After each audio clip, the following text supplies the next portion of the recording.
So hi guys, ఈరోజు నేను మా ఫ్రెండ్స్ రాజమండ్రి నుంచి వస్తుంటే వాళ్ళు ఆంధ్రాస్ లార్జెస్ట్ రెస్టారెంట్కి వెళ్ళారంట. సో అక్కడి నుంచి నా కోసం ఒక మటన్ బిర్యానీ తెచ్చారనమాట. ఇది సింగిల్ అడిగాను, బట్ సింగిల్ పార్సల్ లేదంట. సో డబుల్ పార్సల్ తెప్పించారు. బిర్యానీ క్వాంటిటీ వైజ్ ఇద్దరికి సఫిషియెంట్గా సరిపోతుంది అన్నారు. బట్ అయితే అది ఇద్దరికైతే సరిపోదు, మోడరేట్గా తినే వాళ్ళకైతే ఒకరికే సరిపోతుంది. ఇంకా పీసెస్ విషయానికి వస్తే పెద్ద పీసెస్ 3 వేశారు. బట్ 3 పీసెస్ వేసాను సంబరపడే లోపే అందులో పెద్ద మొత్తం మటన్ బోనే వచ్చింది. సో వాళ్ళు మాకు ఇచ్చిన మటన్ లివర్ గ్రేవీతో తిన్నాను, అది కూడా పెద్దగా అనిపించలేదు.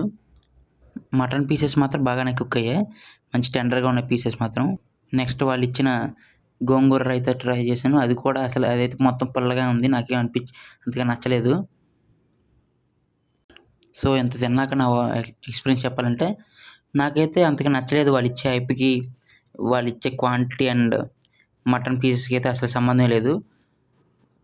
ఏదో నా యావరేజ్ బిర్యానీ తిన్న ఫీలింగే తప్ప వాళ్ళు ఇచ్చినంత హైప్ అయితే లేదు. టు బీ ఆనెస్ట్, మీరు అక్కడికి వెళ్ళి ట్రై చేసేంత వర్త్ అయితే కాదు. ఈ బిర్యానీ అరౌండ్ 569 రూపీస్ పడింది. ఆ కాస్ట్కి వాళ్ళు ఇచ్చే క్వాంటిటీకి అసలు వర్త్ అయితే కాదు.